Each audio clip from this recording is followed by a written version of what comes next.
here with Noah and Bryce from Game Trayz. So, first of all, just because we're talking and I'm recording, and this is going to be something people may or may not watch, I think most people nowadays are familiar with Game Trayz brand. But for those that aren't, just a quick pitch about what is Game Trayz and how you make gaming better. Oh, how we make games better. Yeah. Ah, yes, we do a lot of that. Definitely in-game and storage, but mostly figuring out a way that the tray can be part of the game. Yeah, not just a insert in the box for storage.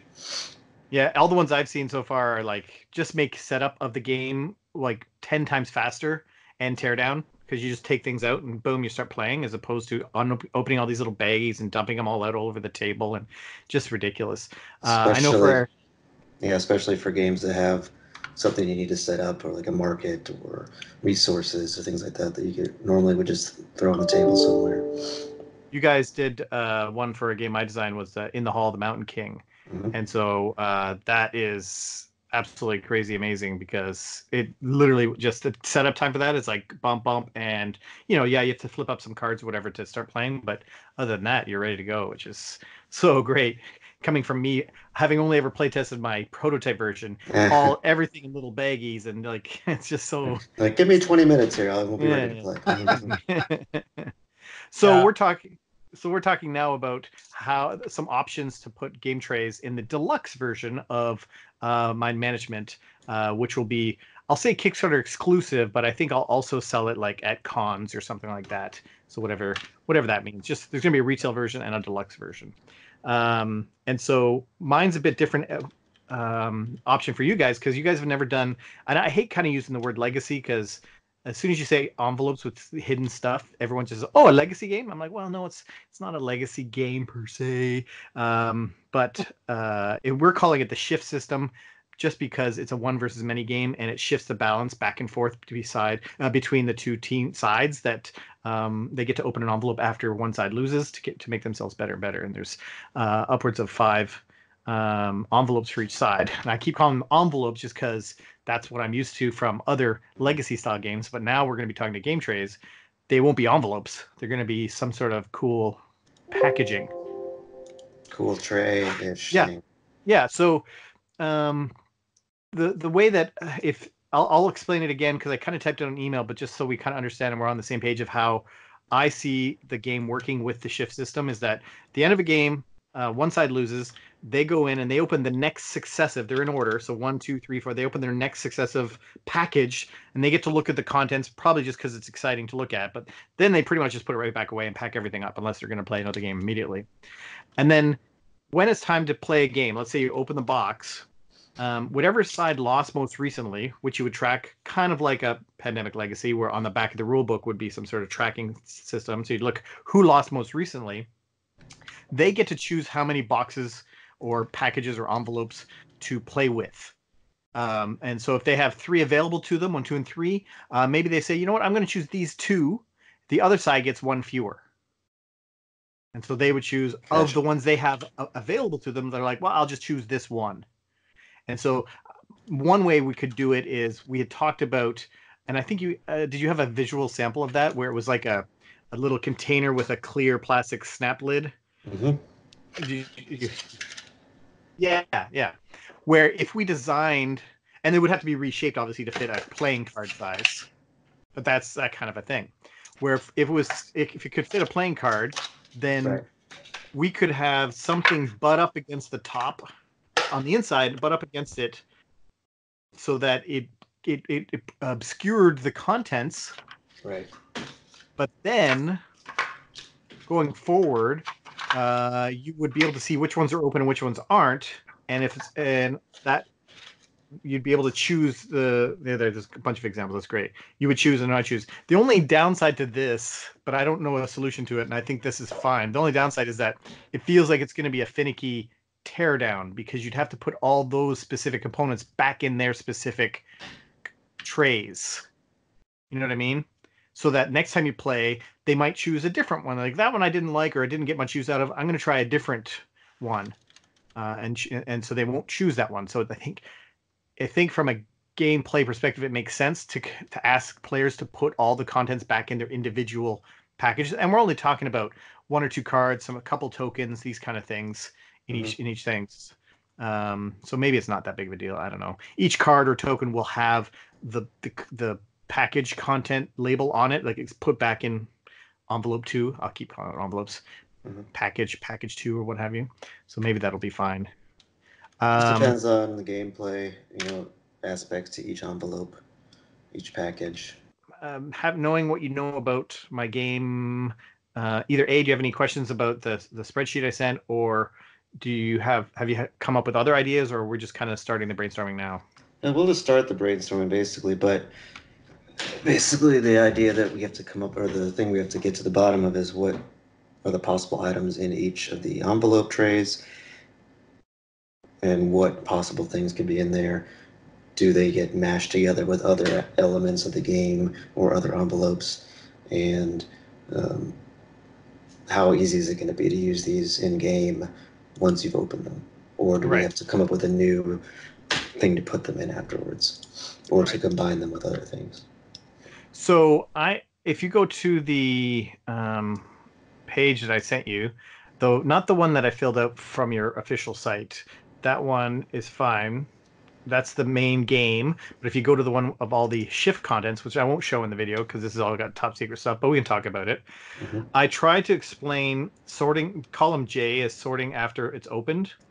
So most things are going to go back in that little package that we talked about, but there's a few things that actually come out and are permanently out.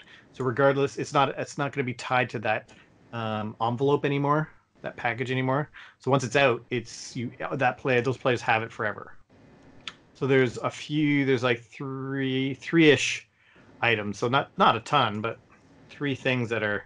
I thought it was more than that. But, would it be better if we had a spot in the base tray that, once you took it out, it would slot into a certain area, and they would just be, in chronological order, kind of like the silver tray that Noah did, where you would have not just a card, but you might have like an additional spot that could slot a token or multiple tokens, or however you do that.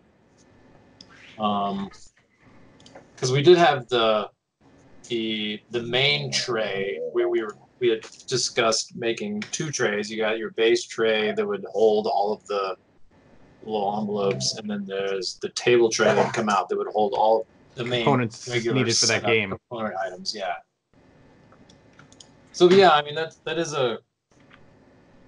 I mean, we did just juggle around a couple of ideas about how to make cool little holders, but you're right. It could get fiddly if you're just returning them every single time. So it's gotta be. We just have to basically lay out all of the individual envelopes and just kind of look at it as an overall kind of view, and then work from there. It was mostly. I think the most was like 4, maybe 5 cards, right? And then a few tokens. Yes, that's right. Yeah, some have wooden tokens. Yeah. Okay. And the wooden tokens are how deep, how thick? Well, like meeple thickness kind of thing.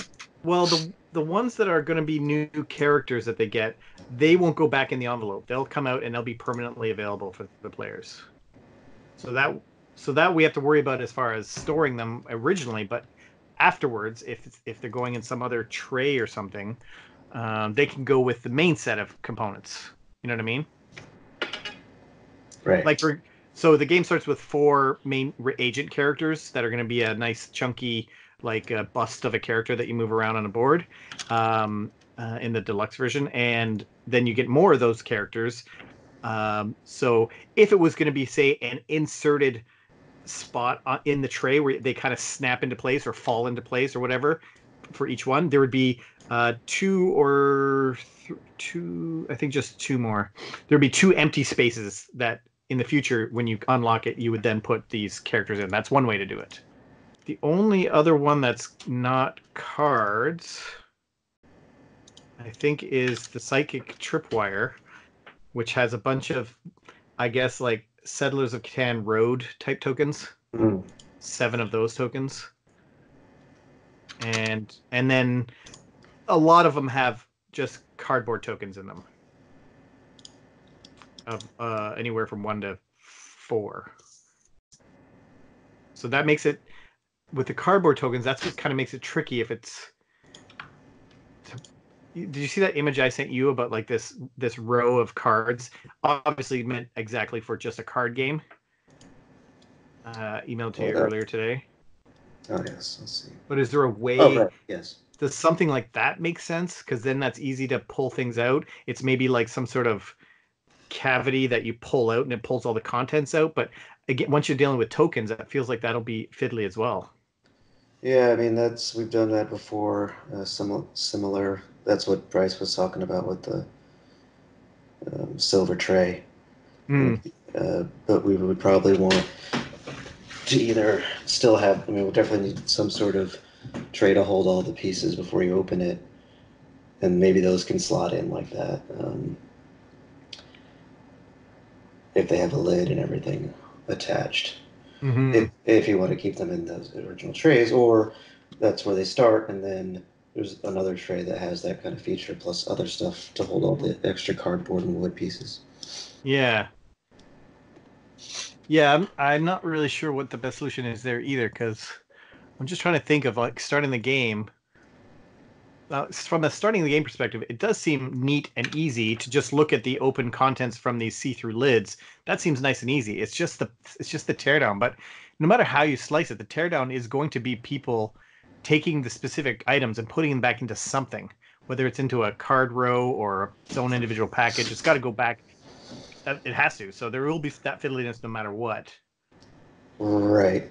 And are they going to be able to use multiple of the trays, or is it pick in one? A game? Yeah. It's going to be, if they can choose as many. The person that lost, the team side that lost the last time, they can choose as many as they want. If they have 4 open, they can play with all 4 if they want. That means the other side gets only 3 to choose from. Right. And that's our way of letting players decide how much they want their mind to explode with processing of information. If they think, wow, that's gonna be a lot to figure out, let's just do 3 of these things. They can do that. Yeah. So then it would be either necessary to split everything back up, but is each, if you decide to use one tray of stuff, do you use all of it in there, or is it possible to use the cards only, or the components, the cardboard only? Per envelope or whatever, per package, you would use the entire contents of that package if you chose that package. So if it had tokens and cards, you would use all of that from that package. And how are each of those individual things added to the game? Are they always separate, or are they shuffled into something else, or are they mixed with something else? There is no shuffling of anything into anything else. They are usually... So I think I sent you the prototype PDF, so you got to see what the prototype looks like. I don't know if you have it, but if you look at the board, if you have that handy or available. Do you want to show it on the screen, or? So you see this here: move, ask, reveal, push, capture, allies, and potential. Oh, that's even. And down here is move, immortal, other, and immortal recruiting. So there are these action cards. Now I'll just show you those on a different page. This is my art program that is super messy right now because I'm just changing everything. There are these action cards, and instead of a player aid, they have, for example, the agent side. They can reveal, ask, or move. They take these cards and they slide them, and capture is the other one, and they slide them under the board here. So move, ask, reveal, push, capture. They slide them under that board, with the idea being that the rules for each one is on each of the cards here. But once they are comfortable with the rules, they can actually slide and hide the rules, and they just have a nice picture reminder. Again, this is my crappy prototype. In the envelopes, some of these are replaced, some of these are added to. So you might have two things in the ask column, like another card slides in under the ask column, or something covers up the. I don't want to give away too many things, but there's things that replace or add to or change these cards. So instead of a player aid, basically everything you can do is on as allies is on this side, and everything you can do as mind management is on this side. Got it. Just because we tried the player aid, but we had to keep updating the player aid every time an envelope came out because it changed what you could do. So this was a little bit more versatile. Exactly. So nothing gets shuffled in to anything else. Everything's pretty much a separate little thing. And in a way, it could almost be thought of as 10 different mini expansions in a way. And another thing I would like to think about and see if it's possible or if this is making it too hard. I would like to have these 10 envelopes, but through stretch goals, I have room to go up to 7 and 7, up to 14. Does that make it crazy challenging to design, or 14 envelopes? Just the fact that it might be 10, it might be 12, and it might be 14. As long as we know ahead of time, what those possible 14 are, then we could design around that. Yeah, we have it. It's all listed out in there. Yep. Okay, cool. So this is, we'll share my screen now, but this is a really quick mock-up of basically what I showed you on camera, and could be, this was a card, for instance. Oh, that's the size of the card. Cool. Let's just use that. It's like you know what you're doing with this thing. So then, you could have, then underneath we've got, some tokens that can fit in slots. Oh, cool. And we can make those any shape, size, depth that we need based on what's in the envelopes, right? What's going to be in there. Would we try to make the trays uniform so all 10 or 14 were 100 exactly identical? Yeah, okay. Exactly. Yeah, that's what I was saying by the 14. If we know what's going to be in all of them, then we make a mashup of what the biggest thing could be, and then we make a tray so that we only need to make one mold. But at still time making sure that everything is as small as possible. Yep. So like this is a single card. We'll say right now, if 8 cards is the max,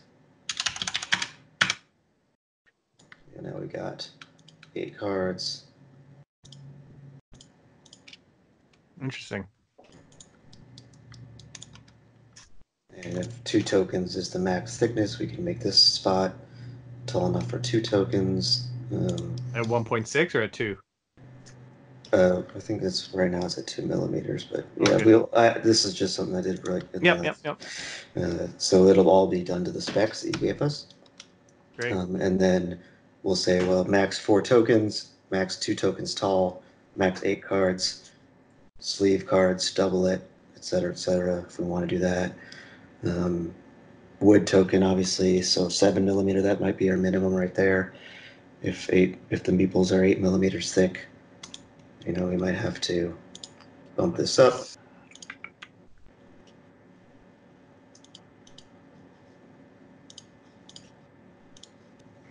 And then I wonder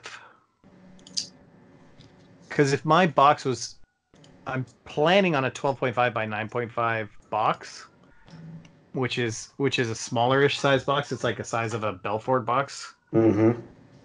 So,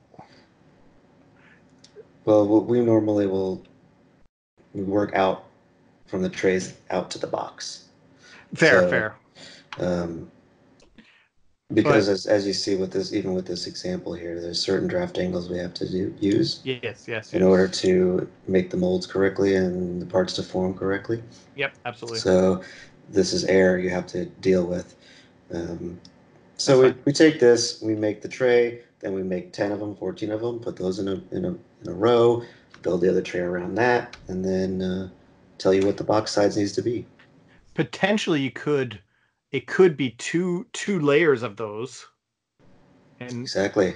So okay. So once we get this locked in, then we say, well, is it better to stack 4 by 2 2x4, all 8 in a row, all 8 on their side, all 10 on the side, that kind of thing. Or if we could do like if we do hit our stretch goals, 7 as one tray and 7 as another tray. If that's possible. If they're that different, then yes. If there's Not 7 new trays that are. No, it's just to clarify. So there would be if we had all the stretch goals, then it would be 7 trays or compartments for the mind management side and 7 trays for the rogue agent side. Right. So from a gameplay perspective, you would pull out the rogue agents, you'd pull out the mind management, and whoever lost would choose from them, and you choose from yours. Yes. Yeah. And then, or we can come up with some sort of, combined tray that will hold each side's trays or each side's components, that kind of thing. Right. Another complete option is if you'd ever want to put things back in the individual trays, is they can be more of a discard thing, and they go back into the tray as cards and chits. So this tray would be like a throwaway. Oh, you think so? I mean, that's just another option. Yeah. If the final game is going to be 2 trays, 1 for each side, it can start off with 7 envelope trays in it, and then eventually. I mean, is there a case where you would play the game enough and you would open up all the trays, or is it like? Yeah. Okay. Yeah. Once you open up all the trays, then you can kind of play with however many envelopes on each side that you both agree on. If you're doing it in a way that you could just potentially add as many expansion stuff as you wanted, or if you're designing with right. Will you eventually have more envelope trays as an expansion, for instance, is what Bryce is saying, correct? Yeah, like if you had, because you have 14, I hear the 7 and 7. I mean, would you have do 20 per side, kind of thing? It's a good question. There's been because if you start blasting through stretch goals, people are going to get hungry for more content. Yes, you're going to have. I think we'll max out for sure at 7 and 7 in the Kickstarter. In the future, and if we blast through I'm talking crazy numbers, then maybe we'll come up with a side sell an expansion on the side that comes with it or something. That's a separate box or something. But then we would try to have to figure that out. But we don't have any of that content planned. So we have content planned up to 7 envelopes for each side. So we're starting with 5 on each side because that's the base game. Mm-hmm. So being asymmetric, is there the possibility of doing a third faction that wedges itself in there? Oh, I see. Not without crazy amount of there's never been that idea yet. The story, it's based on a comic book, and it's pretty much emulating the story of these rogue agents trying to take down the organization they used to be part of. But I don't see. I see it as a possibility for sure that there could be more. Like a standalone expansion of, here's one idea we had was instead of just here's more envelopes, it would be start the whole game over again and now play with these 10 or 14 envelopes instead. So you start from ground zero and start up, and you have different stories and different effects and different abilities, and they'd be able to merge with the other expansion things as well. But we haven't designed anything for that. That's just a pie in the sky, maybe. So this is just, a stack of those trays, right? Oh, yeah. With just aluminum foil lid, peel and stick, or peel and open. Oh, I see. So then once it's open, it's everything is kind of loose? Well, that would be a way to do the disposable. Right. Or we could do another plastic lid with snaps on. Yeah. The benefit of the clear plastic lid for the snap-on is, one, we're going to be creating these little mini comic books for each of these envelopes packages that tell a bit of a story about why these contents are in here, and that cover of that comic book will have the information about this is package 1 for the mind management team, this is package 2, this is package 3, in a comic book looking format. And then each of the packages, one of the cards in every single package is something called a psychic asset card. It's basically just a table of contents, a list of all the things that belong in that package. And so then I would imagine what we would do is we'd tell players to replace the comic with this being the topmost card to indicate that now it is accessible and open. And so when you're choosing as players, you could look down, you'd see this component number 3, box number 3, and you'd see all the components inside it because it would be a picture of it on top of it underneath the lid. Like, yeah, oh yeah, I remember that one with the tripwire. Yeah, I'll take that one, and you take this one, and let's play the game. Exactly. So in that case, it would be more. If we do a plastic lid. Yeah, I'm leaning more toward. It seems like a cool idea, the plastic lid idea. I don't know if there's some satisfaction from players in a legacy game to actually open a sealed envelope or tear through a perforated box and open it, and it's now open, and you kind of destroyed it and it's open.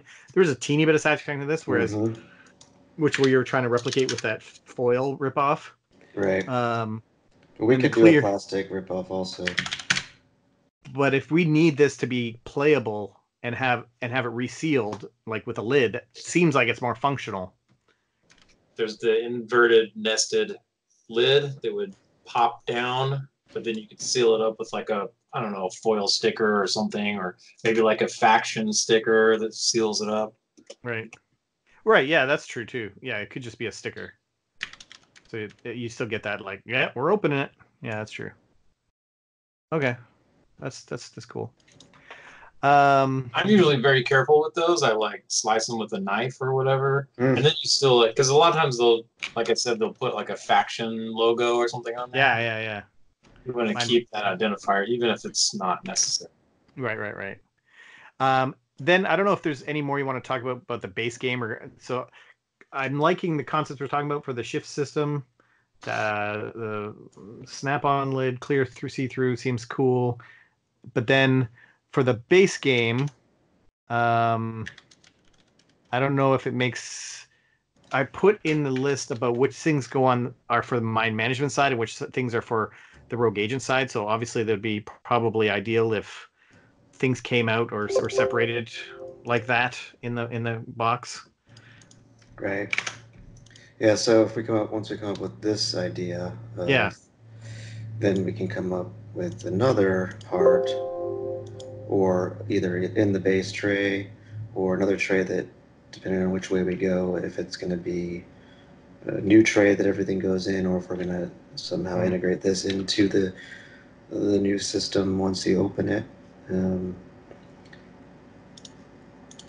Be like and visually you're just stacking them just to see what they look like stacked? Yep.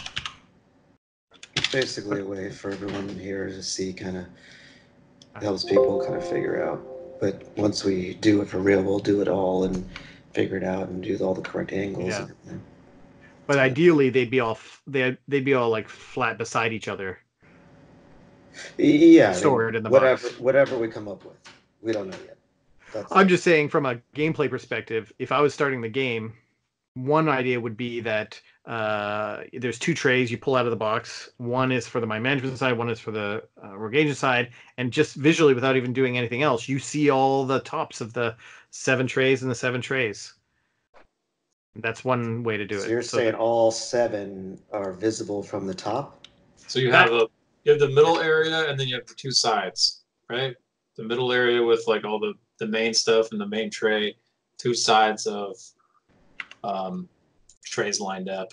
Or the entire bottom is 2 trays deep of. You guys figure it out, but that's one idea. Right. Is like you have the trays on top that are the main game, and then under that is 1 tray of mind management, 1 tray of rogue agents, right. And that way you could very easily just see, I'm like, okay, I'll choose this one and this one and that one, put it back, and let's play. And it should be easy to start playing. Again, a teeny bit fiddly to tear down, but that's, I don't think, solvable with any component, because that's the way it has to be to play the game this way. What kind of box design are you thinking of as far as like outside visually? Is it going to be comic book aligned, or? It is. Oh, you haven't seen the box image? I'm just thinking, like, how could we aestheticize the interior so that, like, if there's like, like spies have like briefcases or whatever. You like open it up and it kind of has like a briefcase feel or whatever. And then underneath the main tray is like laid out in like you're saying, in a way that makes it feel like an agent's box, whatever. Yeah, I like that. So let me just share. And this is kind of like a box of trays, right? So this is the banner, but this is a banner of the box cover. In a certain, it's going to be laid out differently because it's laid out for a banner, but this is the art of the cover. Nice. You actually met Matt Kent at Comic-Con here in St. Louis about 5 or 6 years ago. That is awesome. My friend at the time that we went there with she was a big fan, and he always does something interesting with the comics when he signs them. He does. Yeah. I don't know if this happened to you, but he'll burn a page of his comic book. Yeah, I don't think it was I think it was a burn, or it was something else he was doing at the time. Yeah. He one of the things to know about him is that he always takes advantage of the medium that he's in. So he's done really crazy things in comics that no one else has done. And so now that he's doing a board game, we're trying to also do some crazy things that people don't do in board games. And hence, that's what we do in board games. Yeah, I know. So I'd love this to be some surprises, some like, oh, this is cool, and also some hidden things, which we can obviously stop recording for that if we want to brainstorm that. But some ways of actually hiding things in the game would be unbelievably cool. Yes, we can do that a lot. We did hide a bunch of things in games before, so I could imagine. Looking at this, right? This could be a box too. What I was thinking is we could do some sort of cool box that you would have for each side, and that would slot in all the trays, and they could open it up, have it on the side, pull out the trays, and that's not bad. This could be the bottom, and then you could do, another top. That's not bad too. The only thing with that, I guess, when you go to play, you take your box out, you'd have to take out individual ones until you hit one that wasn't open, and then look at them, and then possibly put some back if you didn't want them, I guess. And it's possible that we come up tight. Go ahead. Yeah, that's good. But we could put the seal right on the edge, so you could see which seals are broken. Yeah, fair. Yeah, it's not bad actually, especially if space. That's probably going to be the most efficient use of space. And probably allow for more expansion-y stuff if we designed it in a way that had more room in it.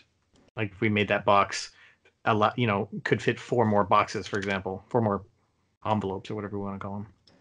Right. Exactly. We can make that box bigger. Nice. And put, a spacer in there, so there's extra space, but it still holds it good.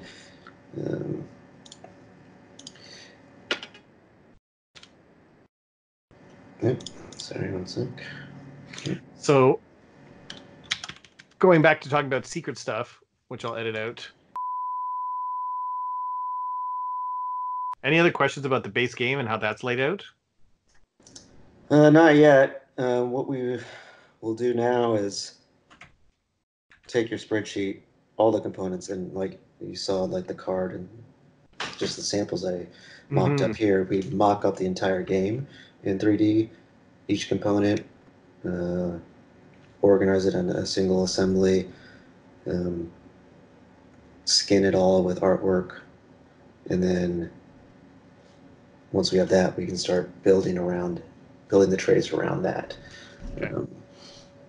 Okay. Basically what you saw, except more detailed and more correct. Okay, I think that's good.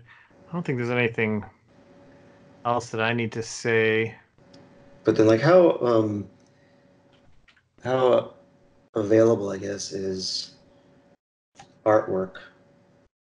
It's to be changed or update or.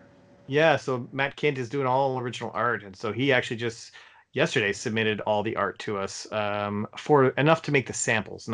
We haven't got towards the shift envelopes yet. So, like, if let's just say, for instance, we decided to do this box, right? Like, how fast would he be able to make a cool design for each side's box, that kind of. Right. Or if the lid on this tray, maybe we do two separate lids or something, and we want to do some cool engravings that match each side's faction.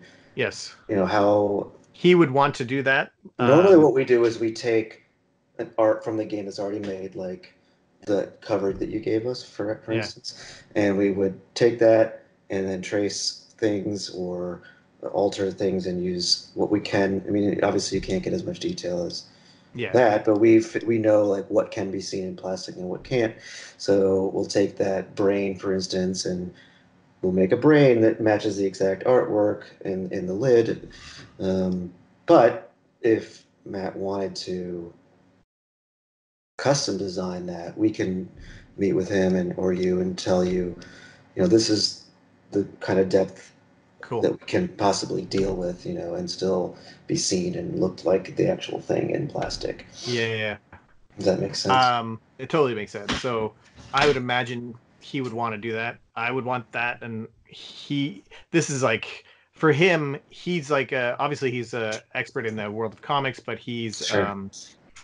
He's recently-ish, like last 2 or 3 years, became super in love with board games and going to like Gen Con and like buying like a bunch of games and everything. And so when we met him, he liked one of our games and we loved everything he's done. And then that's why we were like, let's do a game together. He was like over the moon at the prospects of one of his properties becoming a game. Yeah. So excited. So he really wants to do this right and make it awesome and have it live out there forever. So is that's something that can happen, down the line too. yes. So once we come up with the shape and the Yep. size, we can say, well, here's what it could look like. We can, do a brain or whatever, and then we can say, if you want, you can redesign. Here's the specs and Perfect. that kind of thing. Yeah, because we wouldn't need that. We'd probably want to show that design on the Kickstarter page, whatever it's going to look like. So we need it by February at the latest, because March is when I'm kickstarting. Okay.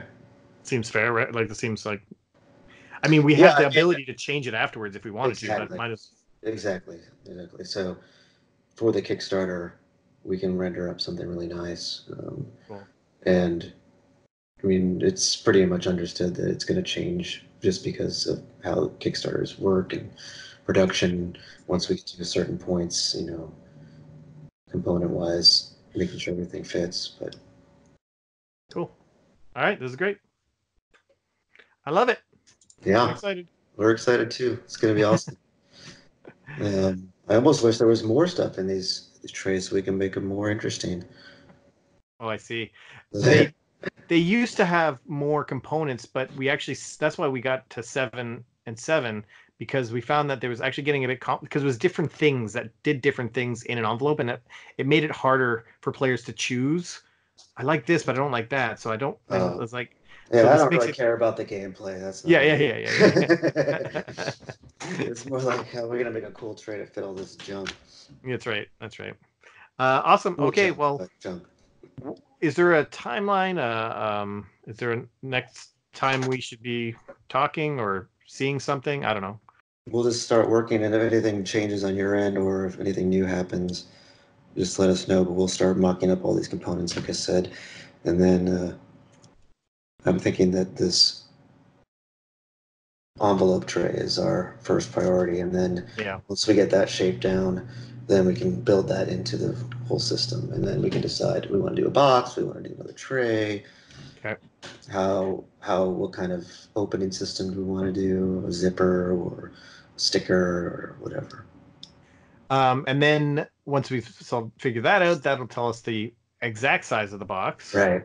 And normally, although it seems important, that's something that production companies, and I'm sure maybe you've worked with before, but that's something that can change pretty far down the line. If you have to change the box size, it's not like, well, we have to retool everything now. No, it's normally not the case, because the box machines are the machines that make the big boxes are pretty much just crank it down to whatever inches you want. I just from a reasoning why I chose the Belfort box size is because it is fairly close to the dimensions of a comic book, and my company, Off the Page Games, is all about making games based off of comic books. So hopefully we can at least keep it, even if it has to get bigger, that kind of shape. But Do you it'll be have what it'll be. mock-ups? Do we have mock-ups or of any of the little comics that are going to be in there? Are they actually little No. comics, or are they just cards? They will be. It's one of two things, depending on what Matt wants to do. Is either shaped like a 2.5 by 3.5 card, but is a mini booklet, like an 8-page comic book, with a staple. or the staple, or the exact same size but an accordion fold out. Okay. So it'll always be pretty much the same. So I mean, I think size. that actually might be, if we can get a mock-up of one of those, that might be something as a good starting point, because that seems kind of unique, and that's going to have to be integrated into this idea of showing it or flipping it or whatever. That was the idea. Well, you know what? Now I'm thinking about it. The comic book, maybe. So if the top of the comic book has the indication of this is Mind Management Box 1 on the comic book, maybe the back of the comic book is that psychic asset card where it lists the components that are in there. Right. It could be part of the comic. Yeah. Yeah. Actually, that saves a lot. Actually, that's great. Mm-hmm. You can just add that to our bill.